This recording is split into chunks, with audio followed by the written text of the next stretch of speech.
Рахмат. Менде мындай суроода эски мыйзамды колдойм.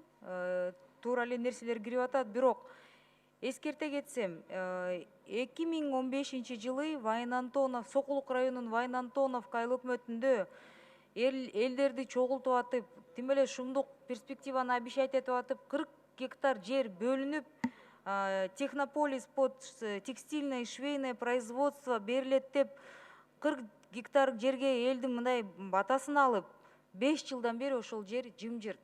Ушуга окшогон мыйзамда кирген, өкмөт атайын токтом чыгарып берген 2017 жылдын 23 июнунда номер 403 деп. Эмнеге биз кагаз жүзүндө ушунча көп нерселерди чыгарып, ишке келгенде элди алдагандай эле болуп калыптырбыз да. 2000 жумуш орду түзүлөт. Бунун аркасында Евразияга мындай экспорт кыла турган чоң көлөмдөгү фирмалар иштейт, байыйсыңар деп ошол чогулуштун бирине мени да алгач кандидат катары чакырылган болчумун да. Мен эконом. Өкмөт.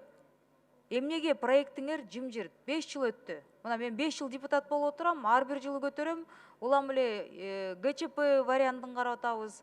Анан деген тияғы болбой калды, бияғы болбой калды. Бирок стратегиялык планга бул канча 2-3 өкмөт киргизген, бар деп атасыңар. Азыркыга чейин бар.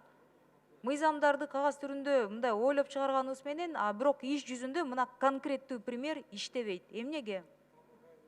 Урматтуу Элвира Жыргалбековна, уруксат этсеңиз биз жооп берип коелу. Себеби биз байланыш бар бул долбоор менен. Бул долбоор иш жүзүндө сиз айткан убакытта чындап эле жер бөлүнүп берип, тилекке каршы бир аз ушул убакыт талап кылды. Жанагы трансформация бүткөндөн кийин айыл чарба жоготууларындагы сумманы төлөө боюнча ассоциация Лехпром ал акчаны чогултуп төлөп бүтүштү. Бүгүнкү күндө бүтүп, эми бүгүнкү күндө жанагы проектно сметная документация боюнча иштер жүрүп атат. Ал жака курулуш сиз өзүңүз айткандай. Бул иш 2013 жылдан баштап кагазга түшкөн да. 7 жылдан бери проектно-сметная документация ТЭОСу 7 жылдан бери жасалып жатты. Жок, бул жана мен айтып кеттим, айыл чарба жанагы жоготууларын төлөө бир аз убакыт талап кылышты. Себеби булар ушул жанагы жер трансформация этабына бүтүрүш үчүн ушул акчаны төлөш керек болчу. Чогултуп атышып төлөштү. Эми азыр ушул жанагы ПСД боюнча иштеп атышат. Жанагы өздөрүнүн күчү менен бул ушул Технополисти ишке ашырабыз деп атышат. Ошондо азыркы күндө канча киши иштеп атат? Канча кишиге жумуш берилип атат?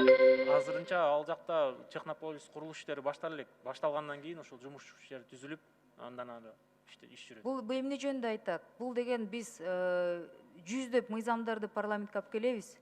Ишке ашырылган мыйзамдардын мындай 10 секунд. Ишке келгенде мыйзамдар иштебейт.